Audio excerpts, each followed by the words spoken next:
हाँ, ये मेज के द्वारा, वचन के द्वारा, जल के द्वारा प्रभु उनको शुद्ध करता जा रहा है।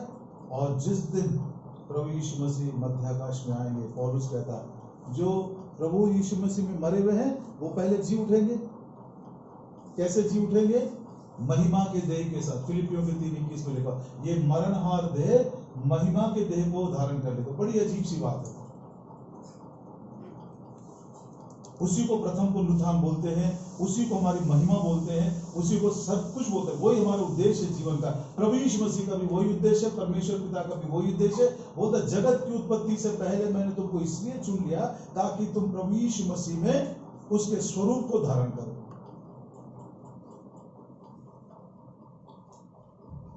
बहुत साल पहले की बात है, यहोवा शमा में जब इसके बारे में बोल रहा था तो एक जवान आकर मुझसे पूछा, बोला अंकल जी एक बात जरूर बताओ, महिमा के देह में हम खा सकते हैं क्या? बड़ा पेटू है वो। मैंने पहली बार किसी ने मुझसे ये प्रश्न पूछा, मैं तुरंत मुझको प्रभु ने अनुग्रह दिया, बोला हाँ भैया खा सकते हैं, क्योंकि प्रभु यीशु मसीह मरे हुए में से जी उठने के बाद महिमा के देह में अपने चेलों के साथ क्या खाया? नॉनवेज खाया। तो बोलता कम से कम नॉनवेज खाने के लिए ये फर्स्ट रिजरेक्शन में भाग लेना ही है। ये होगा प्रियो, प्रभु को हम धन्यवाद देते हैं इस मेज में भाग लेते हुए। आज शुद्धता को मेंटेन करें और प्रभु ये बहुत सुंदर प्रबंध हमारे लिए किया है ताकि हम उसके प्रथम पुनरुत्थान के लिए तैयार भी हो सके। नए नियम की शुरुआत इस वचन से होती है। उसी वचन के लगाव में थोड़ा सा देर हम समझने की कोशिश करेंगे। मत्ती सुसमाचार पहला अध्याय पहला वचन। मत्ती सुसमाचार पहला अध्याय पहला वचन पढ़ लीजिए प्लीज। यीशु क्रिस्त जो दाऊद का तनूगा, जो अब्राहम का तनूगा, ऐसी वंशज। मत्ती के 1 और 1 में प्रेमी प्रभु जी हम प्रार्थना करते हैं आप संक्षिप्त में हमारे साथ और हमारे प्रियों के साथ बातें करें ताकि हम सच्चे समर्पण के साथ और प्रेम से, खुशी से हम इस मेज में से भाग लेते हुए आपके आगमन की तैयारी कर सकें। प्रभु यीशु मसीह के नाम में मांगते हैं। ये मत्ती का 1 और 1, इसमें 3 नाम दिए गए हैं। पहला नाम यीशु मसीह, दूसरा दाऊद, तीसरा अब्राहम। ये तीनों का ही नाम क्यों लिखा गया है यहाँ पर? और दूसरों का नाम और नहीं है क्या? मूसा का नाम क्यों नहीं लिखा? बहुत सारों का नाम है। इसके पीछे परमेश्वर हमको एक बहुत ही अच्छी बात सिखाना चाहता है। ये तीनों व्यक्तियों में, यीशु मसीह में, दाऊद और इब्राहिम में बहुत सारे अच्छे अच्छे गुण हैं। गिनते जाइए। पहली बात, तीनों के तीनों बड़े नम्र थे। दूसरा, तीनों के तीन बड़े प्रार्थनाशील, प्रेयरफुल। तीसरा, तीनों के तीन बड़े आज्ञाकार थे। चौथा, तीनों प्रभु यीशु मसीह, दाऊद और इब्राहिम अपने शत्रुओं से प्रेम करने वाले थे। और पांचवा, ये तीनों के तीन बड़े आज्ञाकार थे, वेरी ओबीडियंट। दाऊद के बारे में बोलो, इब्राहिम के बारे में बोलो, यीशु मसीह के बारे में बोलो। और छठवीं बात, ये तीनों के तीनों विश्वास के वीर थे। सातवीं बात, इन तीनों को एक आदत थी, बार बार अपनी आंखें स्वर्ग की ओर उठाते थे। आठवीं बात जिसको आज हम देखने वाले, तीनों ने प्रभु के मेज में से भाग लिए। कैसे भाग लिए? ये 3 बात, क्योंकि मत्ती की मतलब नए नियम की शुरुआत ऐसी हो रही है। इस बात को हमें हमेशा याद रखना। प्रभु जी, यीशु मसीह, दाऊद और इब्राहिम, हमने सुना ये तीनों लोग मेज में भाग लिए थे। किस रीति से उन्होंने भाग लिया, कैसी योग्यता उनकी थी, उन बातों को न केवल आज का संडे लेकिन आने वाले संडे को भी हम याद करते चले जाएंगे। इब्राहिम ने कैसे, पहले यीशु मसीह ने कैसे भाग लिया उसको देख लीजिए। यूहन्ना सुसमाचार उसका 13 अध्याय, यूहन्ना सुसमाचार उसका 13 अध्याय और उसका 4 वचन। येशू जेवणावरून उठला आणि त्याने आपली बाह्य वस्त्र काढून ठेवली, रुमाल घेऊन आपल्या कमरेस बांधला। ये प्रभु यीशु मसीह की नम्रता है। ये शर्ट उतारना बड़ा मुश्किल है भाई। बाहर का वस्त्र उतार दिया। ये स्टार और ये लेबल को उतारना बहुत मुश्किल है। आपको मालूम पुलिस वाले 24 घंटा क्यों ड्रेस पहन कर रखते हैं? मालूम? वो ड्रेस उनको ताकत देती है।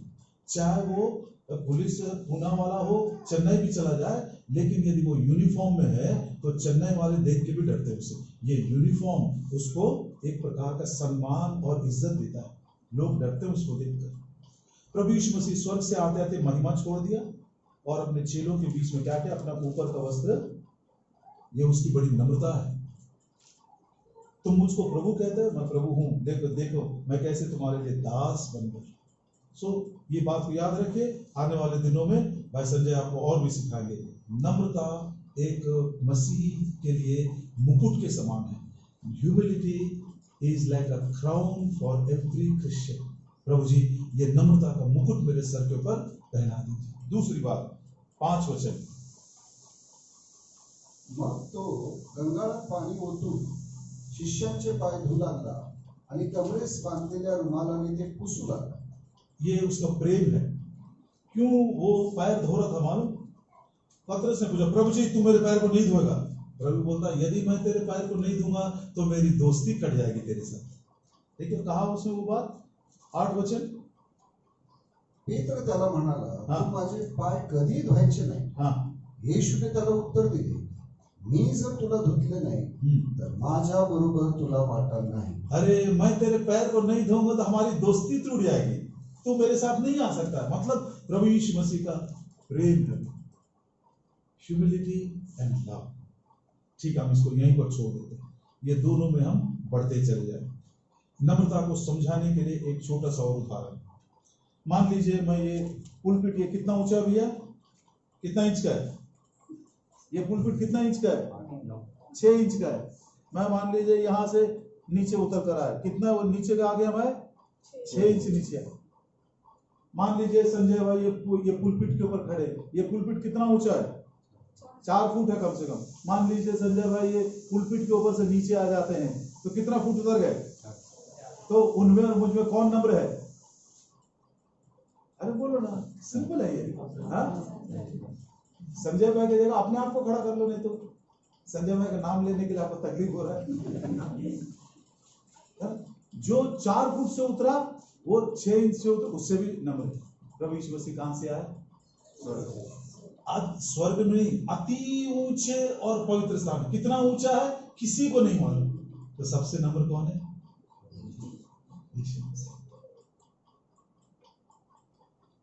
पुलपिट उतरने 6 इंच नीचे आने की भी इच्छा नहीं होती। याद रखिए इसको, नम्रता एक मसीही के लिए मुकुट के समान है। और प्रेम नम्र इसलिए हुआ, इसलिए उनके साथ बराबर आ गया ताकि उनके पांव को धोए, ताकि प्रभु यीशु मसीह के साथ हमारी सहभागिता, प्रभु यीशु मसीह के साथ हमारी दोस्ती, प्रभु यीशु मसीह के साथ हमारा जो चाल है टूट ना जाए, अशुद्धता के साथ टूट जाता। इसलिए उसने प्रेम किया, हमारे कामों के अनुसार हमसे बदला नहीं दिया, पांव को धो। ये मेज के पास प्रभु यीशु मसीह हमको धोने के लिए आए, तो हम क्या बोलेंगे? प्रभु जी मेरे पांव को नहीं, मेरे हाथ को भी धो दो, मेरे आंख को भी धो दो, मेरे कान को भी धो दो। रात को कितने देर तक मोबाइल देखते रहे? एक बार सोच कर देखो, क्या आंख अशुद्ध नहीं हुई? क्या क्या सुनते रहे? प्रभु जी पतरस का तो सिर्फ पैर गंदा था, मेरे तो हाथ, मेरे आंख, मेरा कान, मेरा दिल दिमाग सब अशुद्ध, सब कुछ धो दो। कितना सुंदर प्रबंध प्रभु ने किया है। दूसरा, दाऊद ने भी भाग लिया रोटी में। पहला शमूएल और उसका 21 अध्याय, 1 Samuel chapter 21, पहला शमूएल उसका 21 अध्याय।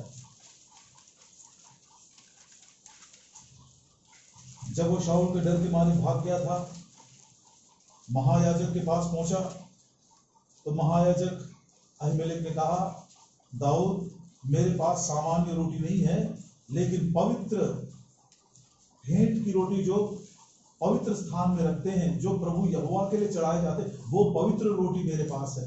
दाऊद ने कहा, मुझको उसी में से दे, मैं बहुत ही भूखा आया हूं तेरे पास। उस समय दाऊद ने क्या जवाब, उसको जवाब दिया, देखिए पढ़िए ध्यान से, 1 शमूएल 21 अध्याय 4 और उसके बाद 5।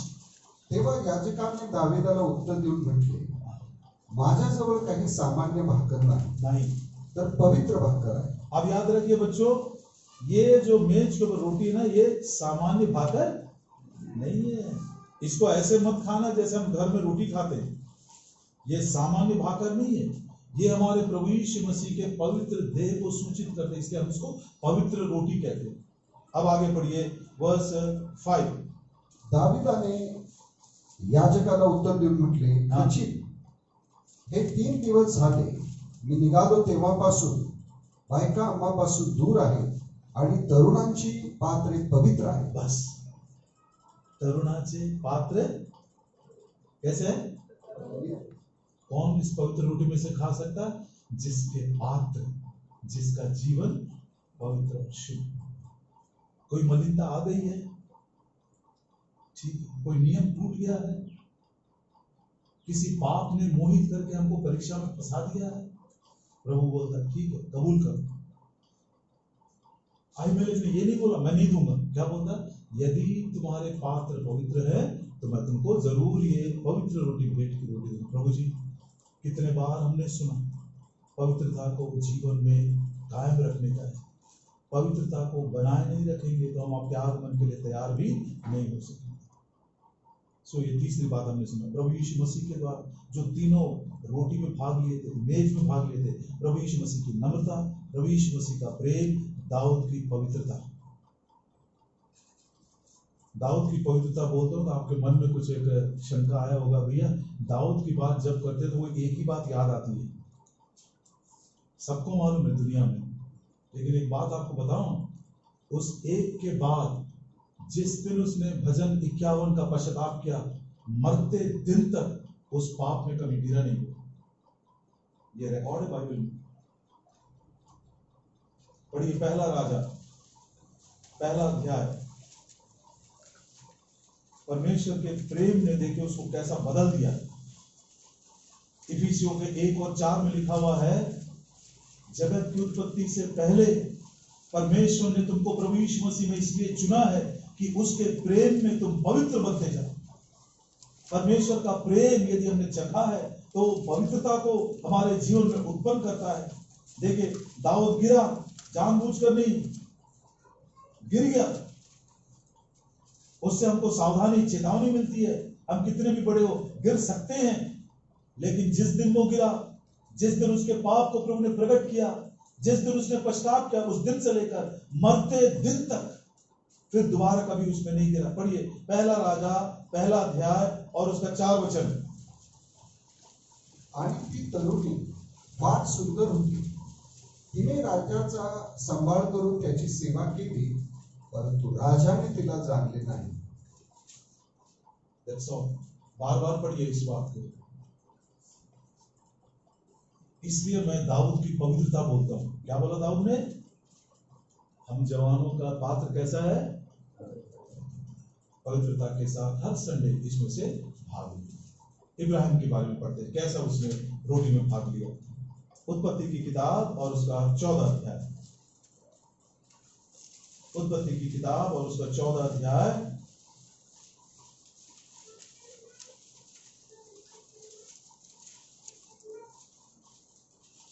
17 वचन। आणि कलाला कुर्बन व त्याच्या बरोबरचे जे राजे होते त्यांच्या वधानंतर तो परत आला, तेव्हा त्याला भेटायला सदोमाचा राजा शावेकेल। अब इब्राहिम 5 राजाओं के ऊपर विजय पाकर वापस आ रहा है, मतलब एक जयवंत ख्रिस्ती के समान, एक विजयशाली पुरुष के समान। अब 18 वचन में क्या लिखा है? आणि शालेमाचा राजा मल्कीसदेक भाकर द्राक्षरस घेऊन समोर आला, हा तर परात्पर देवाचा याजक होता। या अब्राहम ने एक जयवंत मसीही के समान, हारा हुआ जीवन नहीं, एक विक्टोरियस लाइफ, ओवरकमिंग लाइफ के द्वारा उसने इसमें भाग लिया है। मैं बस इब्राहिम के बारे में एक बात इन दिनों के संबंध में जो सीखा मैंने वो आपसे कहना चाहता हूँ।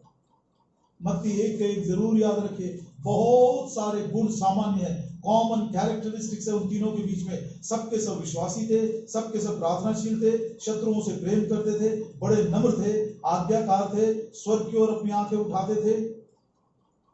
और एक बात देखा जाए तो तीनों के तीन परदेशी के समान, स्ट्रेंजर के समान जीवन बिताए, और तीनों के तीन ने प्रभु मेज में भाग लिए हैं। प्रभु यीशु मसीह कैसे भाग लिया? उसकी नम्रता और उसका प्रेम। दाऊद ने कैसे भाग लिया? उसके पात्रता, उसके जीवन की पवित्रता। और इब्राहिम ने कैसे भाग लिया? वो अपने जीवन में जयवंत विश्वासी रहा। शत्रुओं को हराकर एक जयवंत मसीह के रूप में वो आ रहा है, रोटी और दाखरस में भाग लेने के लिए। हमारे लिए क्या शिक्षा देता है इब्राहिम? देखिए रोमियो की पत्री उसका 8 अध्याय, रोमियो की पत्री उसका 8 अध्याय और उसका 37 वचन 37।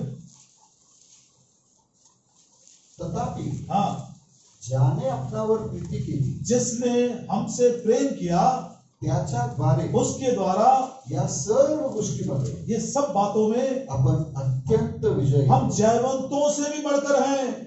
अब्राहम तो केवल विजय पाकर आया, लेकिन जितनों ने प्रभु यीशु मसीह के प्रेम को चखा है, यदि उस प्रेम से हमें कोई अलग नहीं कर सकता है तो हम जयवंतों से भी बढ़कर हैं।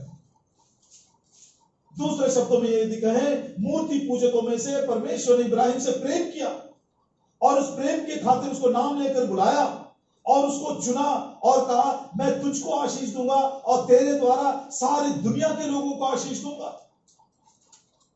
परमेश्वर के प्रेम के पीछे ये रहस्य छिपा हुआ है, ना केवल मैं उद्धार पाऊं लेकिन मेरे द्वारा दूसरे लोग उद्धार पाएं, ना केवल मैं आशीष पाऊं, मेरे द्वारा दूसरों को जरूर आशीष मिलनी चाहिए, अन्यथा ये स्वार्थ की बात हो जाएगी। अब इब्राहिम ने जो परमेश्वर से प्रेम को पाया और उस प्रेम के द्वारा उसने अन्यजातियों में से, मूर्ति पूजकों में से, पुराने जीवन से छुटकारा पाया और कदम ब कदम छुटकारा पाता जा रहा है। और आज 40 सालों के बाद, ऐसा मैं अनुमान कर रहा हूं, बस कितने साल में प्रभु ने उसको बुलाया बाइबल में रिकॉर्ड नहीं है। 75 साल की उम्र में वो हारान से निकला, ये लिखा हुआ है, लेकिन ऊर कब छोड़ा किसी को नहीं मालूम। मतलब 75 साल से पहले ही ऊर छोड़ दिया होगा उसने। और जब वो कनान में पहुंचा तो परमेश्वर ने उसको बुलाया और कहा, हे इब्राहिम, मैं चाहता हूं कि तू अपने बेटे को मेरे लिए बलिदान कर दे। दूसरे शब्दों में, ध्यान से सुनिएगा, दूसरे शब्दों में परमेश्वर अब्राहम को याद दिला रहा, तू अन्य जातियों में से आया है और तेरे चारों तरफ कनान में अन्य जाति घिरे हुए हैं, हित्ती है, यबूसी है, गिर्गासी है, सब प्रकार के लोग घिरे हुए हैं। तूने अन्य जातियों को देखा कैसे वो अपने देवी देवताओं को प्रेम दिखाने के लिए अपने बच्चों का बलिदान करते हैं। क्या तू सचमुच में ये सारे अन्य जातियों से बढ़कर तू मुझसे प्रेम करता है? अब्राहम ने बोला, हाँ प्रभु जी, ये कौन सी बड़ी बात है, मैं तूने मेरे बेटे को मांगा, मैं जरूर उसको दे दूंगा। परमेश्वर कौन है? गिवर है। गिवर का मतलब दान देने वाला। आइसक कौन है? गिफ्ट है, जिसको एक दान के रूप में इब्राहिम ने पाया। उस दिन इब्राहिम ने 40 सालों के विश्वासी जीवन के बाद अपने प्रेम का प्रमाण दे रहा है, हे परमेश्वर यहोवा, मैं अपने गिफ्ट से ज्यादा देने वाले दाता से मैं प्रेम करता हूं। लौदीकिया की कलीसिया कितनी ज्यादा बदतर हो गई है इस बारे में। गिफ्ट को पा लिए, मैं धनवान हो गया हूं, मैं संपत्ति से भर गया हूं, मुझको किसी भी बात की आवश्यकता नहीं है, इतना कि यीशु मसीह तेरी भी आवश्यकता नहीं मुझको, उसको घर के बाहर डाल दिया हमने। जिसने मुझसे प्रेम किया, उस प्रेम के खातिर मैं जयवंतों से भी बढ़कर हूं। जिस यहोवा परमेश्वर ने इब्राहिम को दर्शन देकर बुलाया और उस इब्राहिम को एक दान दिया प्रतिज्ञा के रूप में, आज इब्राहिम प्रूव कर रहा है। फिर से एक बार, यदि आप समझे तो ठीक है, नहीं समझे तो फिर से एक बार ध्यान से सुनिएगा। Who is God? यहोवा परमेश्वर कौन है? गिवर है, दान देने वाला। आइसक कौन है? गिफ्ट है, उसको दान के रूप में दिया और वो गिफ्ट आज मांग रहा है। इब्राहिम ने क्या किया? वेदी बांधा, अपने प्रेम को उसने उसके ऊपर लिटाकर बोलता, प्रभु जी मेरे गिफ्ट, मेरे दान से ज्यादा मैं तुझसे प्रेम करता हूं। लौदीकिया की कलीसिया में ये प्रेम नहीं है। अधर्म के बढ़ने से बहुतों का प्रेम, अधर्म क्या है मालूम? ये कोई बड़ी बड़ी बातों के बारे में नहीं, संसार से प्रेम करना, संसार के वस्तुओं से प्रेम करना, संसार की सुख और समृद्धि को चाहना।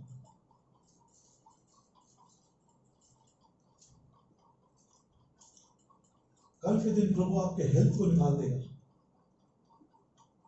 कल के दिन आपके प्रार्थना का उत्तर ना भी दे, वो तो सर्वज्ञानी है। कल के दिन हमारी संपत्ति को अय्यूब के समान वो निकाल भी दे, तो क्या मैं बोल सकूंगा, Lord I love you more than the gift you have given? सबसे बड़ी परीक्षा हमारी, प्रभु यीशु मसीह कलवरी के क्रूस पर जाने से पहले पिता ने उसको बहुत सारे गिफ्ट दिए। क्या क्या दिया मालूम? दंड देने का गिफ्ट दिया, न्याय करने का गिफ्ट दिया, नरक में डालने का गिफ्ट दिया, क्या क्या नहीं दिया, सब दिया उसको। लेकिन अंत में उसने उन सारे गिफ्ट्स को अलग बाजू रखते हुए चेलों से कहा, उसने 14 अध्याय के 31, सारी दुनिया जाने मैं अपने पिता से प्रेम करता हूं जैसा उसने मुझसे कहा।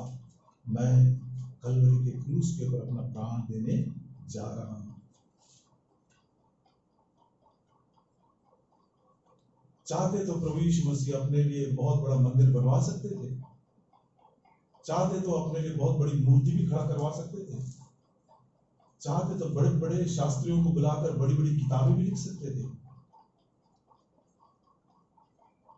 Jesus Christ never bothered about the gifts what he received from his father. He loved the one who gave him. और उस देने वाले दाता अपने पिता परमेश्वर की आज्ञा के अनुसार आपके लिए, मेरे लिए अपने प्राण तक उसने निछावर कर दिया। इसको जयवंत जीवन को, जो भी बातें आज हमको ओवरकम कर रही है, या संसार हो, संसार की वस्तुएं हो, संसार की दोस्ती हो, संसार का सुख विलास हो, या हमारा स्वयं हो, अहम हो, जो बातें हमको हरा रही हैं, हमारे मसीह जीवन की खुशी को छीन रही है, प्रभु की गवाही देने की स्वेच्छा हमारे अंदर खत्म होता जा रहा है, हम अपनी ही बातों में अपने उलझते चले जा रहे हैं। थिंक अबाउट इब्राहिम, जयवंत ना केवल वो 5 राजाओं के ऊपर, लेकिन अपने ऊपर भी उसने जय पाया, अपने प्रेम को प्रभु को ले चढ़ाया। जवान बच्चों, आप में से कोई है जिससे प्रभु बात कर रहा है कि बेटा मुझको तेरा पैसा नहीं चाहिए, मुझको तेरा काम धंधा ये नहीं पसंद, मुझको तू चाहिए। प्रभु जी आज मैं अपना प्रेम तेरे लिए इब्राहिम के समान उस वेदी के ऊपर चढ़ाते हुए अपने प्रेम को प्रकट कर रहा हूँ। प्रभु जी ये सबसे ज्यादा मैं तुझसे दाता से प्रेम करता हूँ। प्रभु इस समर्पण के साथ रोटी और दाख रस में भाग लेने की हमारी सहायता। 4 बातें बताए हैं। मत्ती के 1 और 1 में कितने लोग हैं? 3 लोग हैं। पहला प्रभु यीशु मसीह, उसके क्या गुण थे? नम्रता, प्रेम। दाऊद का क्या गुण था? पवित्रता। इब्राहिम का क्या गुण था? उसने जयवंत हो, he was a victory। कैसे? जिस प्रेम को उसने परमेश्वर से पाया था, उस प्रेम के कारण इतना ज्यादा वो जब मतलब कुछ भी देने को तैयार है। और नए नियम में पौलुस पूछता है, जिसने हमसे प्रेम किया, उस प्रेम के कारण हम जयवंतों से भी बढ़कर, प्रभु जी जो जो बातें मुझको हरा रही थी, मैं इसके पीछे गया, उसके पीछे गया, इसके पीछे लगा, सब कुछ व्यर्थ है। प्रभु जी आज मैं दाऊद इब्राहिम के उदाहरण से प्रेरणा पाता हूँ। आज मैं ये बोलना चाहता हूँ, Lord I love you more than the gifts what you have given.